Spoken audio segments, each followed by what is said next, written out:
महालक्ष्मी अष्टक 11 पाठ। श्री गणेशाय नमः।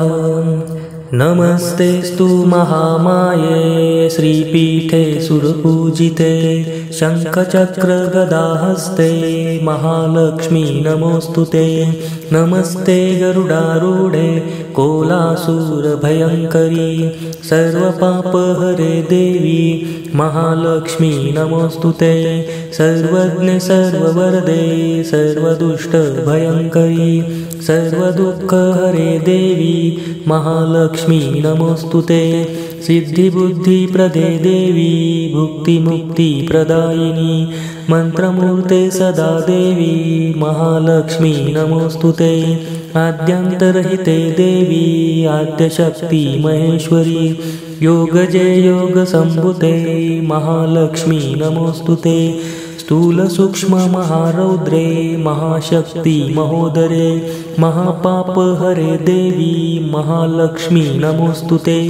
पद्मासनस्थिते देवी परब्रह्म स्वरूपिणी परमेशी जगन्मातर महालक्ष्मी नमोस्तुते। श्वेतांबरधरे देवी नानालंकारभूषिते जगत्स्थिते जगन्मातर महालक्ष्मी नमोस्तुते।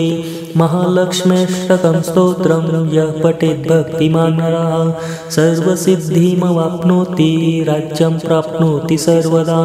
एककाले पठे नित्यं महापापविनाशनं द्विकालं यः पठे नित्यं धनधान्यसमन्वितः त्रिकालं यः पठे नित्यं महाशत्रुविनाशनं महालक्ष्मीर्भवे नित्यं प्रसन्ना वरदा शुभा।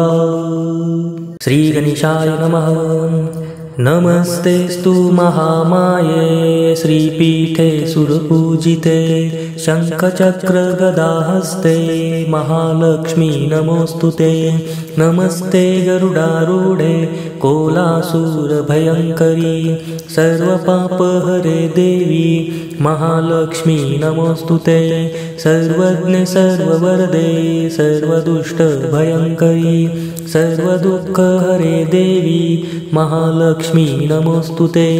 सिद्धिबुद्धिप्रदे देवी भुक्तिमुक्तिप्रदायिनी मंत्रमूर्ते सदा देवी महालक्ष्मी नमोस्तुते। आद्यन्तरहिते देवी आद्यशक्ति महेश्वरी योगजे योगसंभुते महालक्ष्मी नमोस्तुते। स्थूल सूक्ष्म महारौद्रे महाशक्ति महोदरे महापापहरे देवी महालक्ष्मी नमोस्तुते। पद्मासनस्थिते देवी परब्रह्म स्वरूपिणी परमेशी जगन्मातर महालक्ष्मी नमोस्तुते। श्वेतांबरधरे देवी नानालंकारभूषिते जगत्स्थिते जगन्मातर महालक्ष्मी नमोस्तुते। महालक्ष्म्यष्टकं स्तोत्रं यः पठेत् भक्तिमान् नरः सर्वसिद्धिमवाप्नोति राज्यं प्राप्नोति सर्वदा। एककाले पठे नित्यं महापापविनाशनं द्विकालं यः पठे नित्यं धनधान्यसमन्वितः त्रिकालं यः पठे नित्यं महाशत्रुविनाशनं महालक्ष्मीर्भवे नित्यं प्रसन्ना वरदा शुभा। श्री गणेशाय नमः। नमस्तेस्तु महामाये श्रीपीठे सुरपूजिते शंखचक्र गदाहस्ते महालक्ष्मी नमोस्तुते। नमस्ते गरुडारूढे कोलासुरभयंकरी सर्वपापहरे देवी महालक्ष्मी नमोस्तुते। सर्वज्ञ सर्ववरदे सर्वदुष्टभयंकरी सर्वदुःखहरे देवी महालक्ष्मी नमोस्तुते। सिद्धिबुद्धिप्रदे देवी भुक्तिमुक्तिप्रदायिनी मंत्रमूर्ते सदा देवी महालक्ष्मी नमोस्तुते। आद्यन्तरहिते देवी आद्यशक्ति महेश्वरी योगजे योगसंभुते महालक्ष्मी नमोस्तुते। स्थूल सूक्ष्म महारौद्रे महाशक्ति महोदरे महापापहरे देवी महालक्ष्मी नमोस्तुते। पद्मासनस्थिते देवी परब्रह्म स्वरूपिणी परमेशे जगन्मातर् महालक्ष्मी नमोऽस्तुते श्वेताम्बरधरे देवी नानालङ्कारभूषिते जगत्स्थिते जगन्मातर् महालक्ष्मी नमोऽस्तुते महालक्ष्म्यष्टकं स्तोत्रं यः पठेत् भक्तिमान् नरः सर्वसिद्धिमवाप्नोति राज्यं प्राप्नोति सर्वदा एककाले पठे नित्यं महापापविनाशनं द्विकालं यः पठे नित्यं धनधान्यसमन्वितः त्रिकालं यः पठे नित्यं महाशत्रुविनाशनं महालक्ष्मीर्भवे नित्यं प्रसन्ना वरदा शुभा। श्रीगणेशाय नमः। नमस्तेस्तु महामाये श्रीपीठे सुरपूजिते शङ्खचक्रगदाहस्ते महालक्ष्मी नमोऽस्तुते नमस्ते गरुडारूढे कोलासुरभयङ्करी सर्वपापहरे देवी महालक्ष्मी नमोऽस्तुते सर्वज्ञे सर्ववरदे सर्वदुष्टभयङ्करी सर्वदुःखहरे देवी महालक्ष्मी नमोऽस्तुते सिद्धिबुद्धिप्रदे देवी भुक्तिमुक्तिप्रदायिनी मन्त्रमूर्ते सदा देवी महालक्ष्मी नमोऽस्तुते आद्यन्तरहिते देवी आद्यशक्ति महेश्वरी योगजय योगसम्भुते महालक्ष्मी नमोऽस्तुते स्थूलसूक्ष्ममहारौद्रे महाशक्ति महोदरे महापापहरे देवी महालक्ष्मी नमोऽस्तुते पद्मासनस्थिते देवी परब्रह्मस्वरूपिणी परमेशे जगन्मातर् महालक्ष्मी नमोऽस्तुते श्वेताम्बरधरे देवी नानालङ्कारभूषिते जगत्स्थिते जगन्मातर् महालक्ष्मी नमोऽस्तुते महालक्ष्म्यष्टकं स्तोत्रं यः पठेत् भक्तिमान् नरः सर्वसिद्धिमवाप्नोति राज्यं प्राप्नोति सर्वदा एककाले पठे नित्यं महापापविनाशनं द्विकालं यः पठे नित्यं धनधान्यसमन्वितः त्रिकालं यः पठे नित्यं महाशत्रुविनाशनं महालक्ष्मीर्भवे नित्यं प्रसन्ना वरदा शुभा। श्रीगणेशाय नमः। नमस्तेस्तु महामाये श्रीपीठे सुरपूजिते शङ्खचक्रगदाहस्ते महालक्ष्मी नमोऽस्तुते नमस्ते गरुडारूढे कोलासुरभयङ्करी सर्वपापहरे देवी महालक्ष्मी नमोऽस्तुते सर्वज्ञे सर्ववरदे सर्वदुष्टभयङ्करी सर्वदुःखहरे देवी महालक्ष्मी नमोऽस्तुते सिद्धिबुद्धिप्रदे देवी भुक्तिमुक्तिप्रदायिनी मन्त्रमूर्ते सदा देवी महालक्ष्मी नमोऽस्तुते आद्यन्तरहिते देवी आद्यशक्ति महेश्वरी योगजय योगसम्भुते महालक्ष्मी नमोऽस्तुते स्थूलसूक्ष्ममहारौद्रे महाशक्ति महोदरे महापापहरे देवी महालक्ष्मी नमोऽस्तुते पद्मासनस्थिते देवी परब्रह्मस्वरूपिणी परमेशे जगन्मातर् महालक्ष्मी नमोऽस्तुते श्वेताम्बरधरे देवी नानालङ्कारभूषिते जगत्स्थिते जगन्मातर् महालक्ष्मी नमोऽस्तुते महालक्ष्म्यष्टकं स्तोत्रं यः पठेत् भक्तिमान् नरः सर्वसिद्धिमवाप्नोति राज्यं प्राप्नोति सर्वदा एककाले पठे नित्यं महापापविनाशनं द्विकालं यः पठे नित्यं धनधान्यसमन्वितः त्रिकालं यः पठे नित्यं महाशत्रुविनाशनं महालक्ष्मीर्भवे नित्यं प्रसन्ना वरदा शुभा। श्रीगणेशाय नमः। नमस्तेस्तु महामाये श्रीपीठे सुरपूजिते शङ्खचक्रगदाहस्ते महालक्ष्मी नमोऽस्तुते नमस्ते गरुडारूढे कोलासुरभयङ्करी सर्वपापहरे देवी महालक्ष्मी नमोऽस्तुते सर्वज्ञ सर्ववरदे सर्वदुष्टभयङ्करी सर्वदुःखहरे देवी महालक्ष्मी नमोऽस्तुते सिद्धिबुद्धिप्रदे देवी भुक्तिमुक्तिप्रदायिनी मन्त्रमूर्ते सदा देवी महालक्ष्मी नमोऽस्तुते आद्यन्तरहिते देवी आद्यशक्ति महेश्वरी योगजे योगसम्भुते महालक्ष्मी नमोऽस्तुते स्थूलसूक्ष्ममहारौद्रे महाशक्ति महोदरे महापापहरे देवी महालक्ष्मी नमोऽस्तुते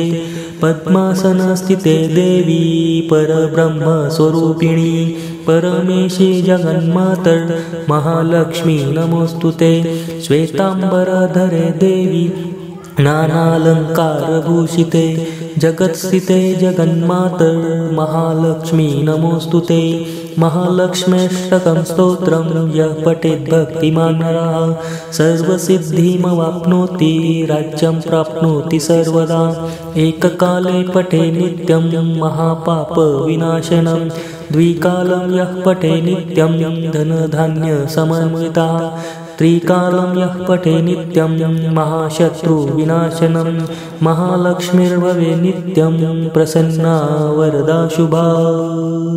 श्रीगणेशाय नमः। नमस्तेस्तु महामाये श्रीपीठे सुरपूजिते शङ्खचक्रगदाहस्ते महालक्ष्मी नमोऽस्तुते नमस्ते गरुडारूढे कोलासुरभयङ्करी सर्वपापहरे देवी महालक्ष्मी नमोऽस्तुते सर्वज्ञ सर्ववरदे सर्वदुष्टभयङ्करी सर्वदुःखहरे देवी महालक्ष्मी नमोऽस्तुते सिद्धिबुद्धिप्रदे देवी भुक्तिमुक्तिप्रदायिनी मन्त्रमूर्ते सदा देवी महालक्ष्मी नमोऽस्तुते आद्यन्तरहिते देवी आद्यशक्ति महेश्वरी योगजे योगसम्भुते महालक्ष्मी नमोऽस्तुते स्थूलसूक्ष्ममहारौद्रे महाशक्ति महोदरे महापापहरे देवी महालक्ष्मी नमोऽस्तुते पद्मासनस्थिते देवी परब्रह्मस्वरूपिणी परमेशी जगन्मातर् महालक्ष्मी नमोऽस्तुते श्वेताम्बरधरे देवी नानालङ्कारभूषिते जगत्स्थिते जगन्मातर् महालक्ष्मी नमोऽस्तुते महालक्ष्म्यष्टकं स्तोत्रं यः पठेत् भक्तिमान् नरः सर्वसिद्धिमवाप्नोति राज्यं प्राप्नोति सर्वदा एककाले पठे नित्यं महापापविनाशनं द्विकालं यः पठे नित्यं धनधान्यसमन्वितः त्रिकालं यः पठे नित्यं महाशत्रुविनाशनं महालक्ष्मीर्भवे नित्यं प्रसन्ना वरदा शुभा। श्रीगणेशाय नमः। नमस्तेस्तु महामाये श्रीपीठे सुरपूजिते शङ्खचक्रगदाहस्ते महालक्ष्मी नमोऽस्तुते नमस्ते गरुडारूढे कोलासुरभयङ्करी सर्वपापहरे देवी महालक्ष्मी नमोऽस्तुते सर्वज्ञ सर्ववरदे सर्वदुष्टभयङ्करी सर्वदुःखहरे देवी महालक्ष्मी नमोऽस्तुते सिद्धिबुद्धिप्रदे देवी भुक्तिमुक्तिप्रदायिनी मन्त्रमूर्ते सदा देवी महालक्ष्मी नमोऽस्तुते आद्यन्तरहिते देवी आद्यशक्ति महेश्वरी योगजे योगसम्भुते महालक्ष्मी नमोऽस्तुते स्थूलसूक्ष्ममहारौद्रे महाशक्ति महोदरे महापापहरे देवी महालक्ष्मी नमोऽस्तुते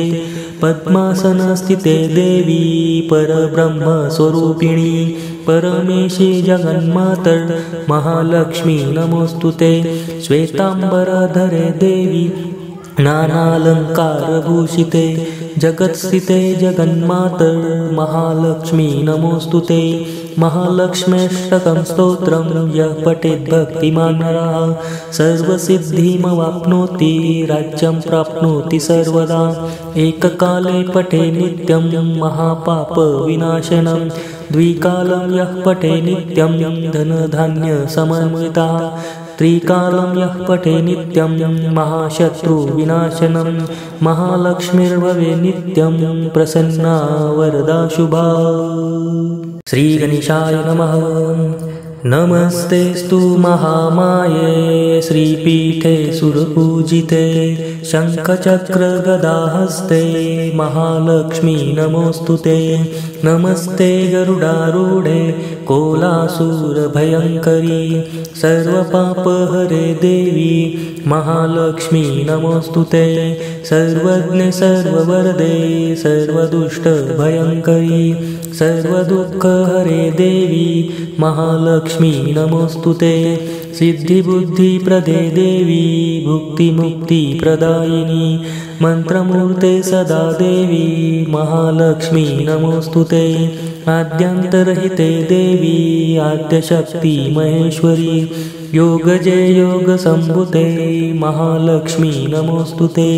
स्थूलसूक्ष्ममहारौद्रे महाशक्ति महोदरे महापापहरे देवी महालक्ष्मी नमोऽस्तुते।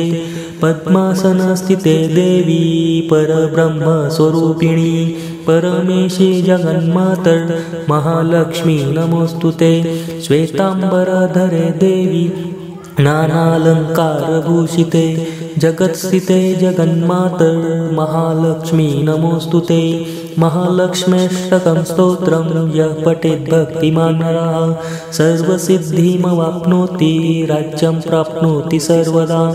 एककाले पठे नित्यं महापापविनाशनं द्विकालं यः पठे नित्यं धनधान्यसमन्वितः त्रिकालं यः पठे नित्यं महाशत्रुविनाशनं महालक्ष्मीर्भवे नित्यं प्रसन्ना वरदा शुभा। श्रीगणेशाय नमः। नमस्तेस्तु महामाये श्रीपीठे सुरपूजिते शङ्खचक्रगदाहस्ते महालक्ष्मी नमोऽस्तुते। नमस्ते गरुडारूढे कोलासुरभयङ्करी सर्वपापहरे देवी महालक्ष्मी नमोऽस्तुते। सर्वज्ञे सर्ववरदे सर्वदुष्टभयङ्करी सर्वदुःखहरे देवी महालक्ष्मी नमोऽस्तुते। सिद्धिबुद्धिप्रदे देवी भुक्तिमुक्तिप्रदायिनी मन्त्रमूर्ते सदा देवी महालक्ष्मी नमोऽस्तुते। आद्यन्तरहिते देवी आद्यशक्ति महेश्वरी योगजय योगसम्भुते महालक्ष्मी नमोऽस्तुते। स्थूलसूक्ष्ममहारौद्रे महाशक्ति महोदरे महापापहरे देवी महालक्ष्मी नमोऽस्तुते। पद्मासनस्थिते देवी परब्रह्मस्वरूपिणी परमेशी जगन्मातर् महालक्ष्मी नमोऽस्तुते। श्वेताम्बरधरे देवी नानालङ्कारभूषिते जगत्स्थिते जगन्मातर् महालक्ष्मी नमोऽस्तुते। महालक्ष्म्यष्टकं स्तोत्रं यः पठेत् भक्तिमान् नरः सर्वसिद्धिमवाप्नोति राज्यं प्राप्नोति सर्वदा। एककाले पठे नित्यं महापापविनाशनं द्विकालं यः पठे नित्यं धनधान्यसमन्वितः त्रिकालं यः पठे नित्यं महाशत्रुविनाशनं महालक्ष्मीर्भवे नित्यं प्रसन्ना वरदा शुभा। श्रीगणेशाय नमः। नमस्तेस्तु महामाये श्रीपीठे सुरपूजिते शङ्खचक्रगदाहस्ते महालक्ष्मी नमोऽस्तुते। नमस्ते गरुडारूढे कोलासुरभयङ्करी सर्वपापहरे देवी महालक्ष्मी नमोऽस्तुते। सर्वज्ञे सर्ववरदे सर्वदुष्टभयङ्करी सर्वदुःखहरे देवी महालक्ष्मी नमोऽस्तुते। सिद्धिबुद्धिप्रदे देवी भुक्तिमुक्तिप्रदायिनी मन्त्रमूर्ते सदा देवी महालक्ष्मी नमोऽस्तुते। आद्यन्तरहिते देवी आद्यशक्ति महेश्वरी योगजय योगसम्भुते महालक्ष्मी नमोऽस्तुते। स्थूलसूक्ष्ममहारौद्रे महाशक्ति महोदरे महापापहरे देवी महालक्ष्मी नमोस्तुते पद्मासनस्थिते देवी परब्रह्मस्वरूपिणी परमेशे जगन्मातर् महालक्ष्मी नमोस्तुते श्वेताम्बरधरे देवी नानालङ्कारभूषिते जगत्स्थिते जगन्मातर् महालक्ष्मी नमोस्तुते महालक्ष्म्यष्टकं स्तोत्रं यः पठेत् भक्तिमान् नरः सर्वसिद्धिमवाप्नोति राज्यं प्राप्नोति सर्वदा एककाले पठे नित्यं महापापविनाशनं द्विकालं यः पठे नित्यं धनधान्यसमन्वितः त्रिकालं यः पठे नित्यं महाशत्रुविनाशनं महालक्ष्मीर्भवे नित्यं प्रसन्ना वरदा शुभा।